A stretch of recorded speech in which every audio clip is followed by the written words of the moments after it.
তো আমরা সেট ও function SSC যারা 26 এবং 27 ব্যাচ আছেন তাদের জন্য একটা গুরুত্বপূর্ণ এমসিকিউ বা টিক বলতে পারেন, যেটা কিনা পরীক্ষাতে খুবই খুবই আসার সম্ভাবনা বেশি এবং অনেকবার আসছে, অনেক বোর্ডে অনেকবার আসছে এই প্রশ্নটা। তো বলছে পি একটা সেট যার উপাদান হলো এক্স ওয়াই জেড, এর উপসেট কয়টা অথবা প্রকৃত উপসেট কয়টি। এখন আমরা এই ধরনের এমসিকিউ সলভ করার ক্ষেত্রে একটা শর্টকাট ইউজ করব। উপসেট নির্ণয়ের সূত্র কি জানো? উপসেট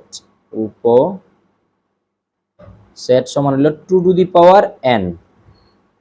আর যদি বলি প্রকৃত উপসেট,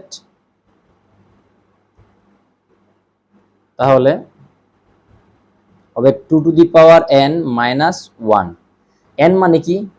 এখানে n হলো, এখানে n সমান হলো উপাদান সংখ্যা। উপাদান সংখ্যা আবার কি? অনেকে তো উপাদান সংখ্যা বুঝতে চান না।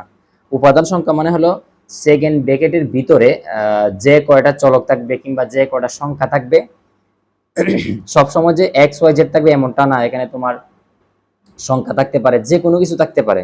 তো এগুলাকে বলা হয় উপাদান। তাহলে এখানে উপাদান কয়টা? 1 2 3। তাহলে এটা আনসার কি হবে? 2 আর এর মান হলো 3। তাহলে 2 কিউব করলে আনসার কত হবে? 8। আর আমরা যদি এটা হলো আনসার কোনটার? উপসেট। যদি আমার প্রশ্নটা বলতো এই সেটের মানে পি এর উপসেট কয়টা, তাহলে কয়টা বলতাম আমরা? 8টা। কিন্তু যদি প্রশ্নটা এইটা না করে বলতো আমারে পি সমান এক্স ওয়াই জেড এর প্রকৃত উপসেট কয়টা, তাহলে আমরা সূত্রটা ইউজ করব 2 to the power n, 2 to the power n minus 1। তাহলে 2 আর n এর মান কত? 1 2 3, তাহলে 3 বিয়োগ 1, তাহলে 2 কিউব মানে কত? 8 বিয়োগ 1 মানে 7।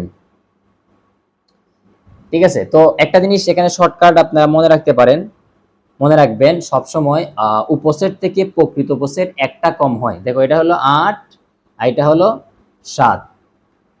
তো এই ধরনের শর্টকাট এমসিকিউ ক্ষেত্রে খুব আমার হয়তো সলভ করতে আপনাদেরকে বুঝাইতে 1-1.5 মিনিট সময় লেগে গেছে। যখন আপনি নিজে সলভ করবেন তখন খুবই খুবই কম সময় লাগবে।